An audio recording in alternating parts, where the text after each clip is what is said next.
Hi everyone, welcome to this pre-recorded session. My name is Ashton, part of the Infinite System, and today we're going to be talking about medical neglect. Now, medical neglect, by definition, is the failure to provide medical, dental, or psychiatric care that is necessary to prevent or treat physical or emotional injuries or illnesses. Now, neglect can occur in various different ways, whether it's denying emergency care for acute illnesses, whether it's denying treatment for chronic illnesses, just neglecting or ignoring the medical recommendations that are there. Now, I want to share a little bit about my story. So my experience with medical neglect is quite vast. I recently was able to request my childhood medical records back, and they were about a half-inch thick. I was with my adoptive parents for 17 years. And I can tell you by looking through it, it's unimpressive. That's quite sad. And I didn't know that I had many of these things. I didn't understand. No one could tell me back then, oh, you have autism, oh, you have IBS, oh, you have this. And I would have believed them because I wouldn't have. All of these symptoms were there, but I wasn't able to notice them. I wasn't able to see them. I wasn't able to recognize. I thought I was being dramatic. I thought everyone had pain like this. Back when I was little, if I was laying down on my bed, and my back would hurt, I used to think that that was normal. That my back being in pain was a way for it to stretch out, was a way for it to be okay. I didn't understand. It's this lack of knowledge that I grew up with. I grew up with expired meds. I couldn't understand why the cold meds weren't working, why the pain reliever wasn't working. When I'd have a headache, it wouldn't go away, and I didn't understand.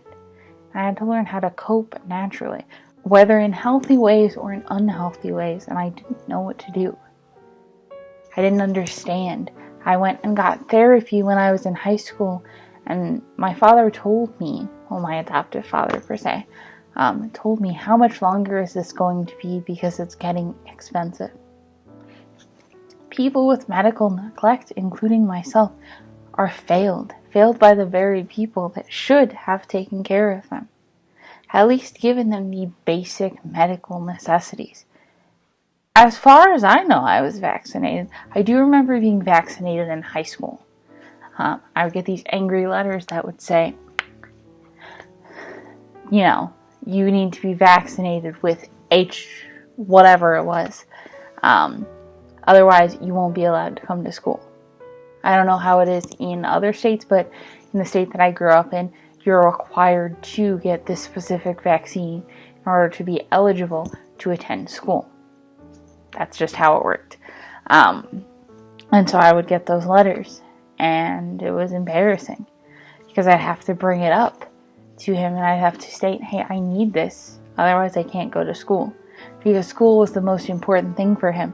This vaccine mattered to him, but only when it was deemed necessary to maintain a sense of normalcy. For us, it was, you're very silent about it until it matters most. I had no idea that I had autism. I had no idea that I was slated to go into the special education program until I got some memories that I had saved from childhood. And it was this huge box that we got because my adoptive father was known for purging things, was known for getting rid of them if he didn't deem them important. That included school things, that included all the records that they had. And thankfully, I was able to acquire those, and I consider myself very lucky in that aspect. The same way that I've acquired my medical records, I'm acquiring my school records. I consider myself very, very lucky. And I've made lots of progress. Believe me, the progress isn't over yet, as I still have so many unanswered questions, so many unanswered ideals, and things that I just don't understand, I don't get. As you start to involve yourself in the medical world, you start to look at yourself and wonder what exactly is going on. Because now that I'm able to receive medical care, what is it about me that makes things hurt? My knees hurt, my ankles hurt, my shoulder pops out of place. Listing all of these symptoms, I started to wonder why. The first thing that started for me was my stomach. My stomach was a rock and I didn't understand. I had changed absolutely nothing, but yet something was wrong. Something was inherently wrong. And I thought it would just be a quick and easy thing because I had no idea. I talked to people about it and I still don't know what it is. But because of that, I went in, I talked to someone, I tried to figure out what was going on. I went through things that I'm not really sure how I made it through, but I did, as I'm still here, still talking to you, but I still don't really have a definitive answer. And it's frustrating. And I share my experience because maybe someone out there will understand.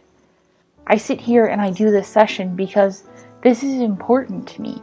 It's not fair that we were neglected. It's not fair that anyone else is neglected for medical reasons. Not many people think about it, especially in the medical field. But it exists. We are a category, well, a subcategory of neglect, or whatever you want to call it. That is important. That was failed by the people that were supposed to take care of us, by the people that looked after us, by the people who should have done what they were supposed to. And now I have all of these questions. I have this investigatory work that I now have to do myself. You know, when I look at all of it, when I first started, I was overwhelmed. You know, it was just my stomach, but my knees hurt, but this hurts, but this hurts. But this is a problem, and this is a problem. And I was so overwhelmed. I didn't want to carry this burden. And I thought it was a burden. I thought it was damning. That this was just so much pain. And that I couldn't do this, but I had to because it's medically necessary. Now, my view has changed. At least slightly. Yes, I still hate going to the doctor. Yes, I still think that sometimes what the doctor says is quite stupid. Yes, I still have issues with a doctor with all of these various tests that they want to do just to prove one minute little thing. It annoys me. But it's also my lack of understanding, my lack of being used to it. And I now think that I'm taking charge of my healthcare. I'm proving them wrong. As I'm going through, I'm finding more and more chronic disabilities. And it's hard. It's hard because of the fact that I'm becoming more disabled. Even though in reality I'm not. I've always been like this, but I'm now acknowledging it. And that's hard. My biggest piece of advice for you, in the same way that I would tell people who are discovering that they have DID, any physical, mental, developmental, for things that are chronic problem that exists, it has always been like that. It has always been that way. The symptoms may be worse, but you have always had this condition. You've always had it.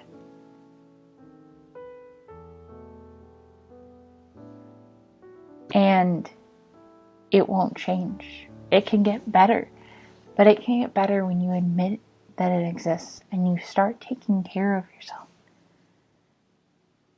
Yes, I can't really walk on my own. Yes, it sucks. Yes, I feel like a burden. But I know deep down inside me that I need to do this. Not for them, not for the people that hurt me, but for myself. So my biggest piece of advice is take charge of your health. For you. Not for anyone else. Not because a doctor says so. Not because some professional says so. But because you truly want to do what these people never allowed you to do. To take care of yourself. To admit that you're disabled. You know, when my parents transferred me because they didn't want me to be in the special education department. You know, that was silencing me. Now, I stand up. Now, I can say that I have autism and I won't flinch. I won't feel pain from those words because I had no idea. Now, it pushes me to find everything. But how exactly can you do that? You know? Because the medical world is tricky.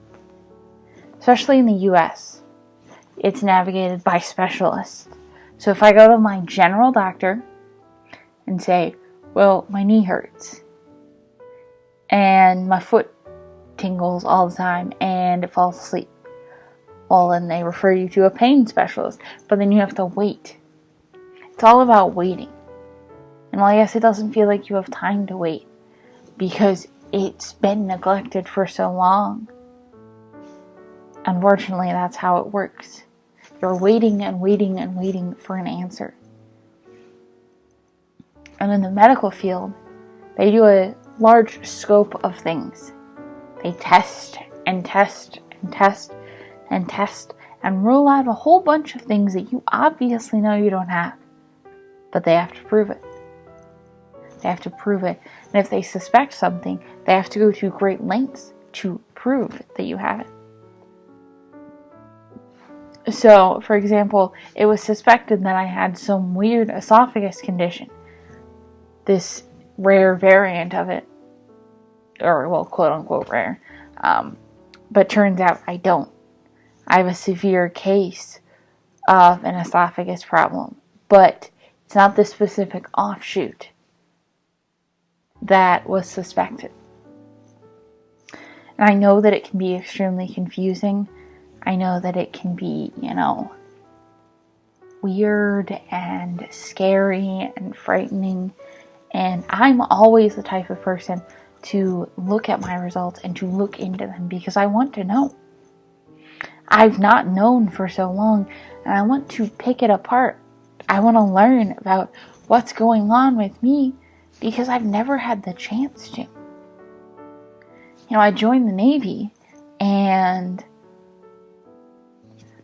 I had someone tell me that I didn't need the chickenpox vaccine because I was immune to it because I had already had it. I had no idea. It's uncovering pieces of your history, pieces of your life. And one way that you can really do that is by requesting those records like I mentioned before. I have my medical records. You can actually get a doctor, a psychiatrist, psychologist to request those records to you for free. You have to sign a release of information, which basically says they're allowed to look at the information that's there. I did it with my therapist so we could go over it, because then I'm in a therapeutic setting.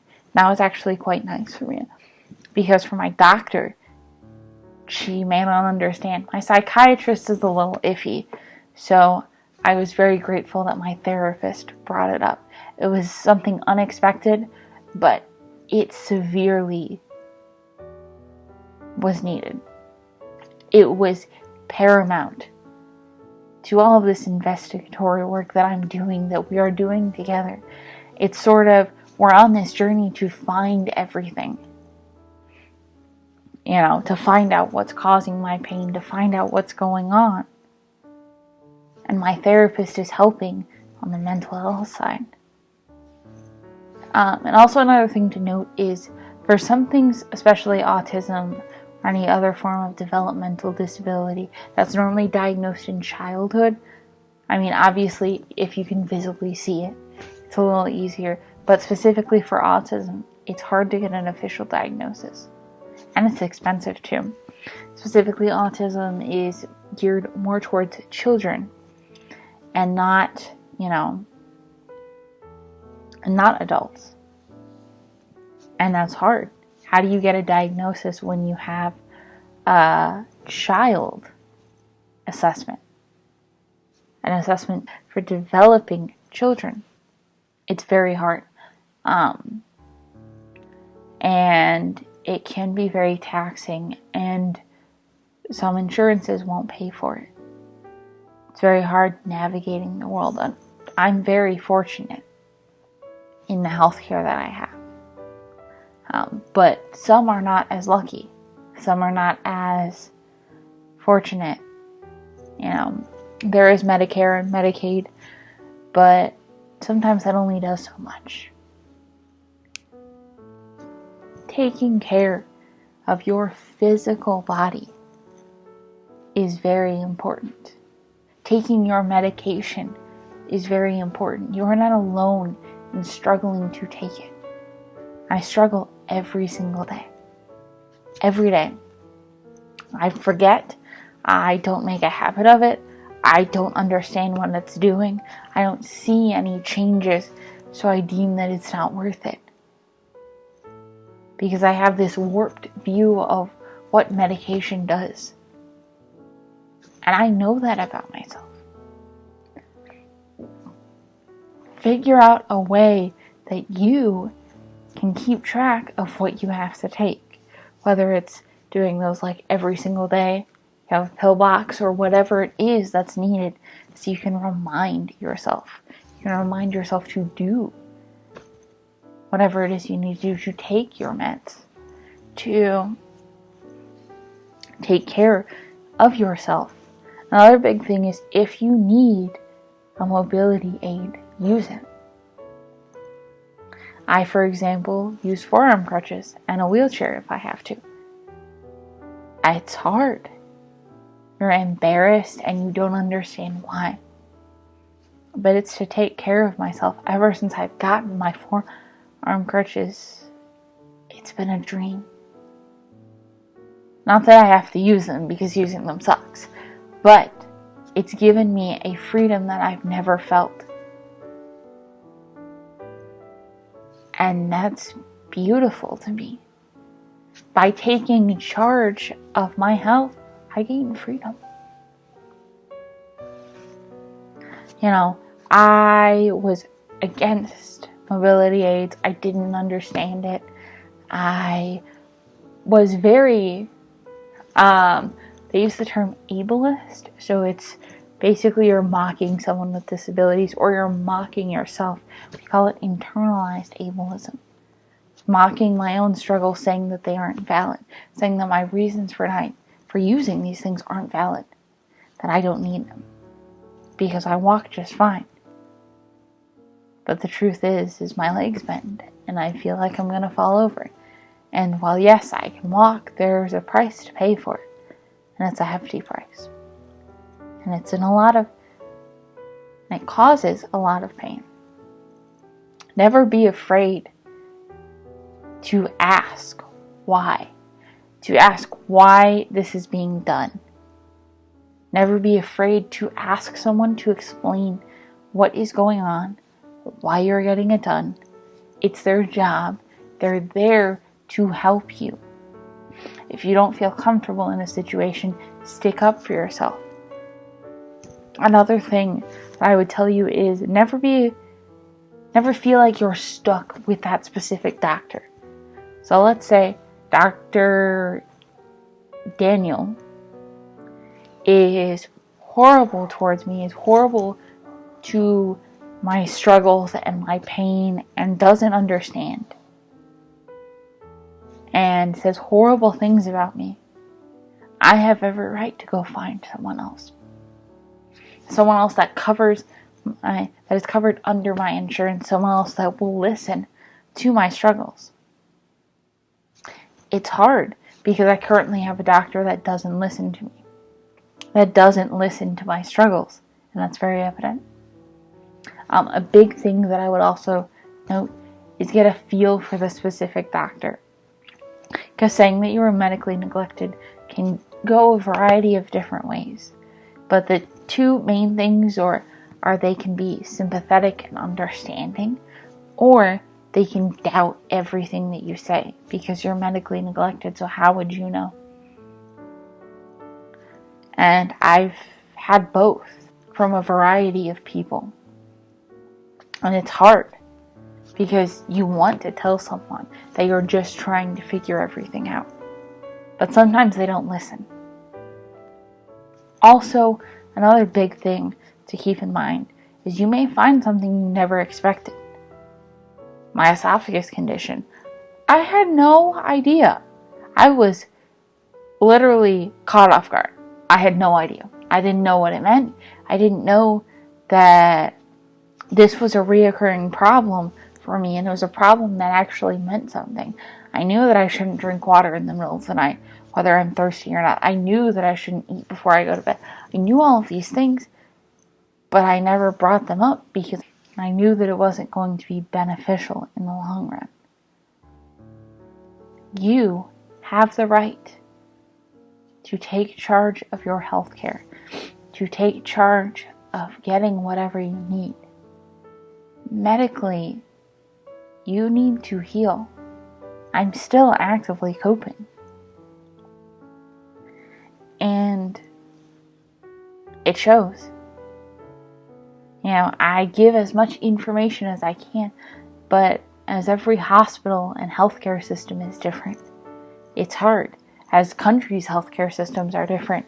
I speak from the US, but I don't speak for the whole world.